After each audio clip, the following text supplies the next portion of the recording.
എല്ലാവർക്കും ആദ്യമേ തന്നെ ഓണാശംസകൾ നേരാണ്. ഒത്തിരിയേറെ സന്തോഷമുണ്ട്. ഞങ്ങളുടെ പൂവസന്തം കാണാനായിട്ട് ഒരുപാട് ആൾക്കാരാണ് വന്നുകൊണ്ടിരിക്കുന്നത്. കഴിഞ്ഞ ജൂലൈ 3-ാം തീയതി സെൻറ് തോമസ് ഡേ അന്ന് തുടങ്ങിയതാണ് നമ്മുടെ ഈ ചെണ്ടുമല്ലി കൃഷി. നമ്മുടെ നാട്ടിൽ ഇങ്ങനെ ഒരു പൂക്കൃഷി വിജയിക്കുമെന്ന് ഉറപ്പൊന്നും ഉണ്ടായിരുന്നില്ല. ചെണ്ടുമല്ലി തൈകൾ നട്ടു, അത് ഫ്ലവർ ചെയ്ത് കാണുമ്പോൾ ഒരു ഭംഗി തന്നെയുണ്ട്. ഇതിൽ ലാഭം നഷ്ടം നോക്കിയിട്ടല്ല, ഞങ്ങളുടെ മനസ്സിൻ്റെ സംതൃപ്തി തന്നെയാണ് ഇതിൻ്റെ ഏറ്റവും വലിയ വിജയം എന്ന് പറയുന്നത്. ഒരുപാട് ആളുകൾ നമ്മുടെ പൂക്കൃഷി കാണാൻ വരുന്നുണ്ട്. പ്രത്യേകിച്ച് ഞങ്ങളുടെ പൂവസന്തം കാണാൻ വന്ന ഫാദർ വിൽസൺ അച്ഛൻ ആൻഡ് ടീമിന് പ്രത്യേകം ഞങ്ങളുടെ താങ്ക്സ് പറയാണ്.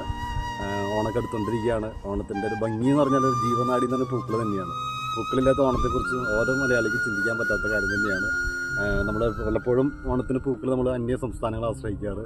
ഇന്നിപ്പോൾ അതിൻ്റെ ഒരു ആവശ്യമില്ല. നമ്മുടെ നാട്ടിൽ തന്നെ പൂക്കൃഷി ചെയ്താൽ വിജയിക്കുമെന്നും അതിൻ്റെ ഒരു ഉത്തമ ഉദാഹരണമാണ് ഇവിടെ കാണുന്നത്.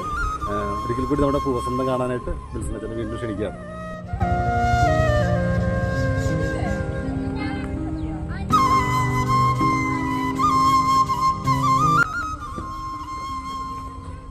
സ്നേഹമുള്ളവരെ, കേരളത്തിൽ തന്നെ വലിയൊരു പൂന്തോട്ടമാണ് ഇവിടെ വെച്ചിരിക്കുന്നത്.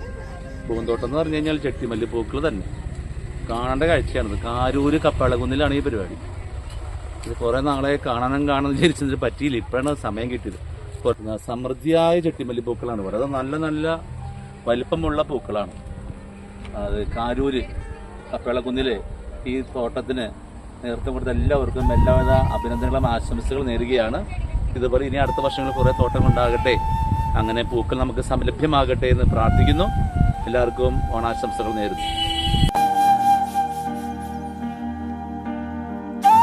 സ്നേഹമുള്ളവരെ, ഇത് താഴ്ത്തു മുകളുമായി 3.5 ഏക്കർ സ്ഥലത്താണ് ചെട്ടിമല്ലി കൃഷി വെച്ചിരിക്കുന്നത്. 3.5 ഏക്കർ സ്ഥലം. നല്ല ചുമപ്പമാണ്, സൂപ്പർ പൂക്കൾ, നല്ല തൂക്കമുള്ള പൂക്കൾ. ഇത്ര നല്ല പൂക്കൾ ഇതുവരെ കണ്ടിട്ടില്ല. നല്ല മഞ്ഞ ഓറഞ്ച് പൂക്കളെ കൊണ്ട് ഇങ്ങോട്ട് ഒരു പാടം അതിങ്ങനെ വിരിയിച്ചിരിക്കുകയാണ്. ഒരു സ്ഥലം പോലും ബാക്കിയില്ല.